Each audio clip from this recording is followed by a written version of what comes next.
Welcome to Manager Tools. Today's topic, how to turn down a job candidate. Part 1. Here we go. At the end of the interviewing process, for those who you are not going to hire, there's kind of one last and surprisingly difficult step for some managers to tell people that you won't be offering them. It's one of my least favorite parts of the interviewing process, perhaps second only to interviewing candidates who are not qualified for the job right. Or who are not good at interviewing. Well, it's particularly hard because you're trying to get as many candidates as possible. And if you're doing many of the things that we suggest in terms of phone interviews and screening people down, by the time you bring people into interview, hopefully you've got a list of people that are really, really good. And unfortunately, you only have one position. And, those are the ones that are difficult for me, which is you have just a great candidate. And I just happen to have another candidate that just is just a little bit better. And you still have to say no. It's awful. Yeah, it's not fun. And managers, because it's harder than it kind of seems at first, a lot of managers do it, frankly, pretty poorly. And there's a right way to do it. And we're going to talk about that today. I think probably the biggest sin is the delay in doing it. It's just putting it off and putting it off. I mean, I'll be candid. I know I have delayed notifying candidates because it's uncomfortable. At this point, you may have established somewhat of a relationship with a person and it feels awkward. And because we don't do it a whole lot, most of us as managers, right? We're just not good at it. So yeah, there's all kinds of things, but I think that the biggest mistake, and we're going to address this in the cast, right, Mike, is just putting it off. Yeah, exactly. Is the biggest part. So we're going to walk you through how to do it right, and 5 things that we're going to cover. Number one, the one I just referred to, you're obligated to notify the candidate of your no decision expeditiously, quickly, sooner rather than later. Right. Well, and folks, I guess you're making an assumption in that point is that people understand that they have to actually tell the person no. Like not hearing back is not the same thing as a no. Yes. And unfortunately, that happens quite a bit too. Which we don't tell the person no. They just are left holding the bag, hanging for a long time. So yeah, we have to tell them no, and we have to tell them quickly. Great. Point 2, we're going to talk about. You can wait for an acceptance before notifying a declined candidate. Point 3, you can rule out candidates before you make a hire. 4, be simple and direct when you inform them. Don't beat around the bush. And 5, you can offer feedback, but you don't have to. So number 1, we've already kind of talked about this. You are obligated to let the candidate know and to do it quickly. So many of us, when it comes to the choices we make as managers, we really ought to ask ourselves, how would we want to be treated if we were on the receiving end of this process? That goes to the heart of so much of what we teach folks here at Manager Tools and the guidance that we offer is just putting yourself in that other person's shoes, right? Right. If you ask that question, 99.9% of the time, you'll come up with a great answer. And then the question will be, oh, well, that's hard. Well, okay. All right. Well, choose the harder right over the easier wrong. Right? That's right. As Mark often says, don't wish for it to be easy, wish for the strength to do it, right? There you go. I mean, if Wendy was doing this, Cash, she would tell you, we get so many emails from people who say, hey, I've gone through the interview process. I'm following up. I'm not hearing anything. It's been weeks. They're not telling me anything. Does that mean it's a no? Everybody says the same thing. If you're not going to offer me the job, please, I just want to know about it. And I'd rather know sooner rather than later. I mean, that's what people tell us over and over again. And there's so much frustration from candidates around this. Why are they not telling me? If it's a no, it's okay. I just want to hear. Right.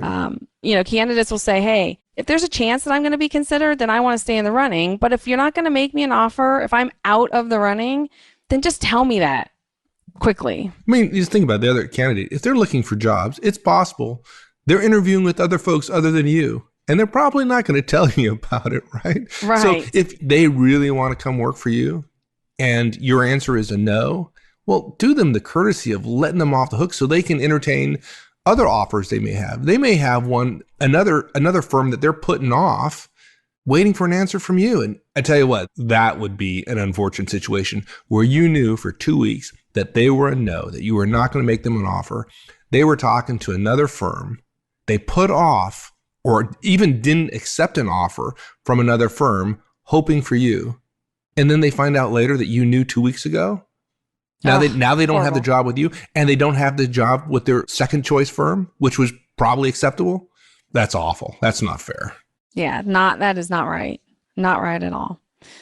And they need to have the time and the bandwidth and some of that psychic energy to focus on those other opportunities, right? If they're interviewing with other companies and they're doing follow-up, them following up with you, that's just time and energy that they're not putting into other opportunities where they're still in the running. So it's just not fair to do that to people. So the standard is simple. When we know that we're not going to make an offer to a candidate, we are obligated to communicate that to them quickly as is reasonable.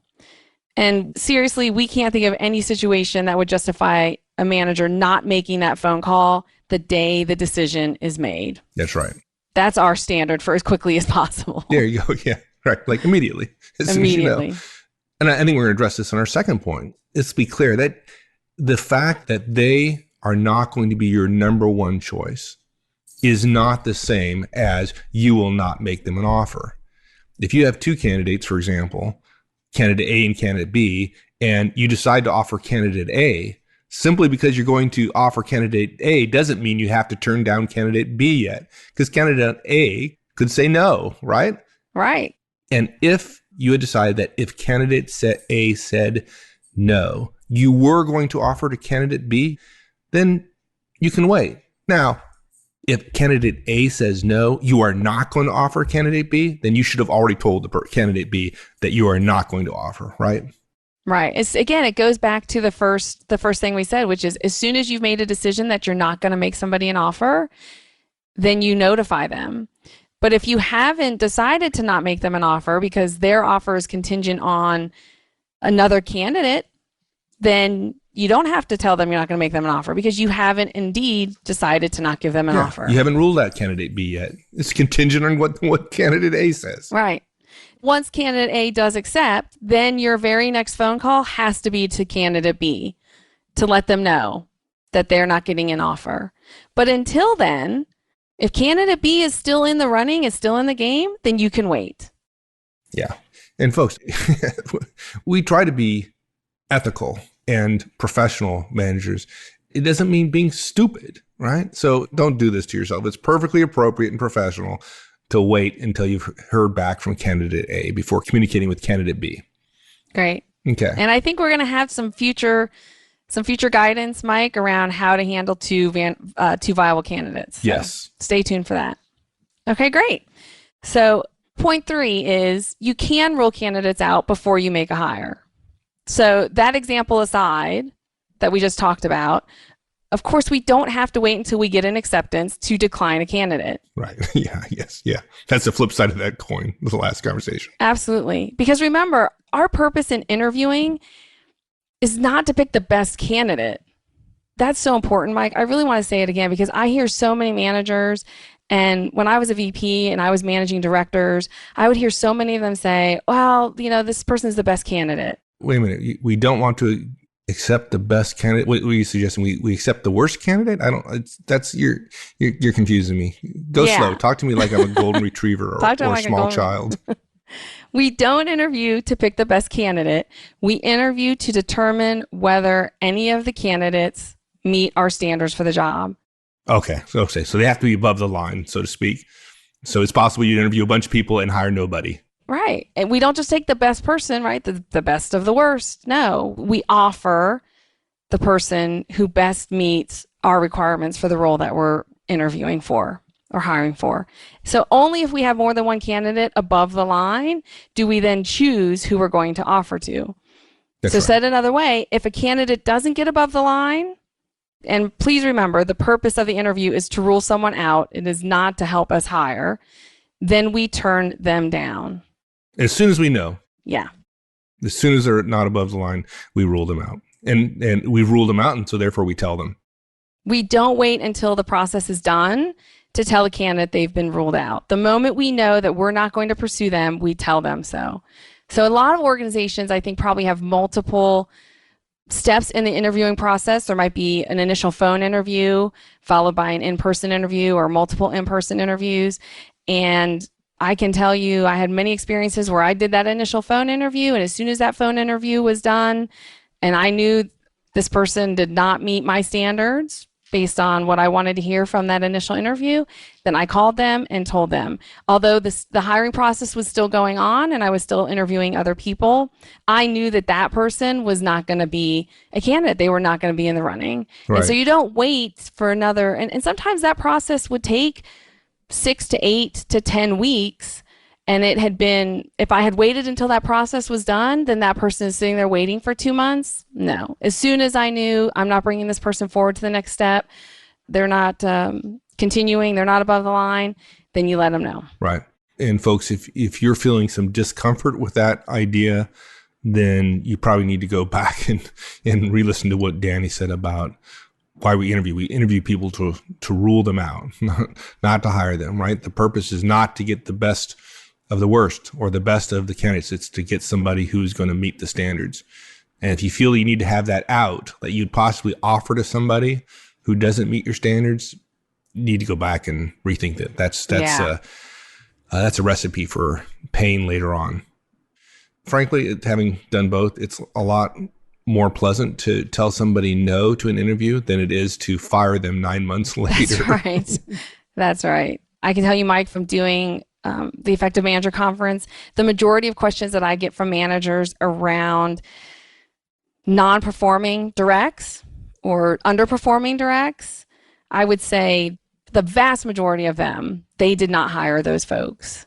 Right. And now they're stuck with somebody else's bad hire. Yeah. Which just really drives forward drives the point home that the hiring is the most important thing we do as managers. Yeah, no doubt about it. Okay, so we dread telling the person no, that we're not going to be offering them. So how do we do it? I mean, does it, maybe like a 30-minute speech and tell them how great they are and wander around, just kind of meander, like I am right now? Or should we be direct and simple? A meandering journey through the meadow? Yes. Exactly. No. That's what they want. That's, of course, what they want. Be let down easy. We are going to be direct and simple. So I think after the first mistake that most of us make of putting it off, this is probably the second place where so many of us drop the ball, right? Is first we just don't let them know. We just leave the candidate in limbo. And guys, to be clear, just because this was done to you doesn't mean it's the right way to do it. Yeah, true. Do not visit. That's generally not a good standard for effective management practices. No. When I read that in the show notes, Mike, there's a little part of me that kind of says, really? We have to say that? But then I think back, and I know I've heard many managers say, well, that's how I was hired, or that's what happened to me. Yeah, it's one of the advantages or privileges of being a manager is you get to be lazy and do unprofessional things and get away with it, right? I've earned the right to be unprofessional. Well, no, clearly not.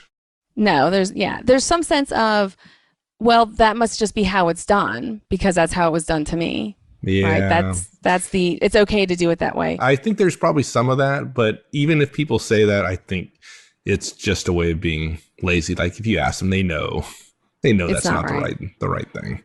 Because I think most of us inherently know that it is not a good thing to visit upon others this mistake that was done to you when you are on the receiving end of it, right? Absolutely. Or to say it another way, let me just be direct. Don't visit this mistake on others after you hated being on the receiving end of it. Yeah, that's right.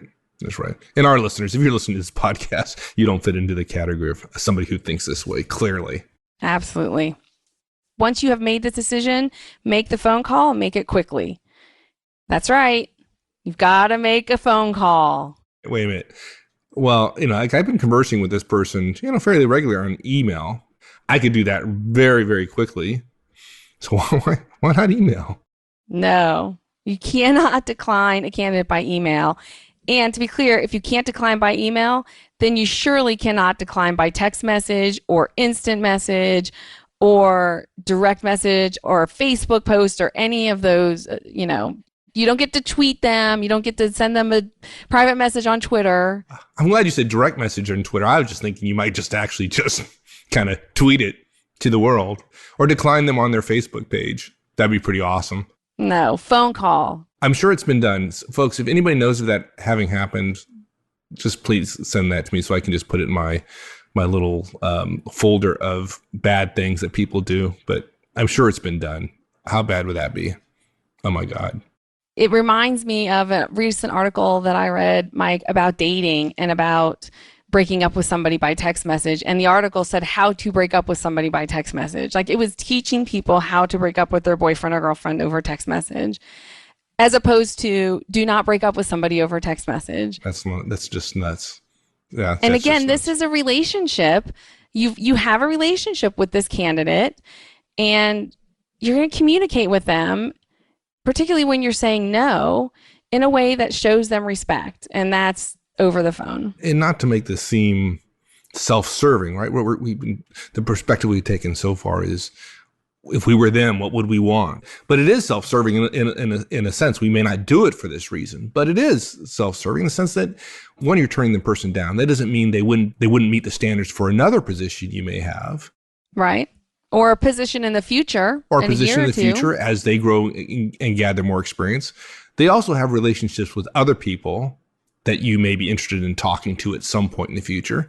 And in a lot of industries, it's a very small world. And you don't want to become known as a manager who's unprofessional. And I know people who've developed a reputation, and people actively say, like, don't go interview with Jim. He's a jerk.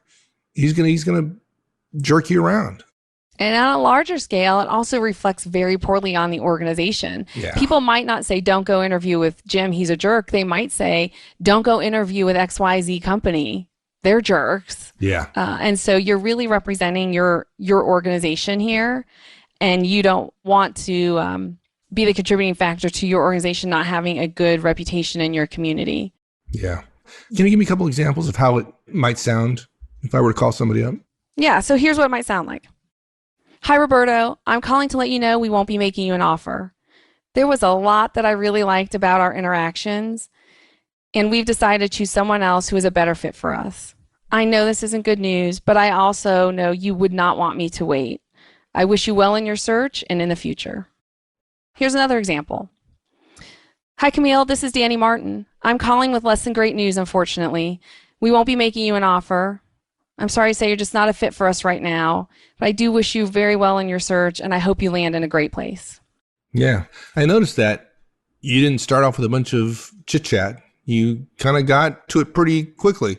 Yeah. Do not start the call by doing a little bit of brief chatter. If you can't make yourself not do so, about as far as you might want to go to say is something like, Roberto, how are you? I'm well, thanks. And unfortunately, I'm calling to let you know, etc. Or, Camille, this is Danny Martin. How are you? I'm fine, thanks. I'm calling with less than great news, unfortunately. That's really about the extent of the chatter or chit chat, I should say, not chatter, that we would recommend. This is the moment when the candidate hears it's you, right? They know that it's you calling. They are expecting that you're calling with some news. And so the fact that they're expecting that makes them tend to be a little bit more chatty. And after a couple of moments of back and forth, the air just becomes heavy with portent. I mean, it's the 800-pound gorilla in the room that they're waiting to hear. And if you're calling to tell them no, and they think that you're dreading it and you're extending the chit chat to avoid saying it, then it's going to come across that you're just not as confident in your decision, and that maybe you feel a little guilty about it. It just makes it very dramatic. It makes the whole conversation dramatic. And the conversation is already fairly dramatic for the candidate because this is their career and their livelihood, and you don't need to make that drama any worse. So we recommend, if you can, just avoid the chit chat altogether. Right. When Danny was giving us an example, she didn't sound mean or curt or anything like that, right? We're not saying don't be friendly, right? We're just saying be direct. You can decline somebody and have a smile on your voice, and laughing's probably not the right, like a chuckle. Like I often say, when giving feedback, chuckle. I'm not suggesting you chuckle. That's not going to come across well. But you can be friendly and well wishing, and have a little bit of a concern in your voice. Whatever. Warmth. I would describe it as warmth. That's a great word for it. Yeah. Yeah. Warmth. You're not ordering your dinner. you're right. You're delivering some unpleasant news. So direct, but with some care, I think. Yeah. Is how I always try to think of it when I've made those phone calls. Thanks, everyone. That's it. We'll see you next week. Have a great one. So long.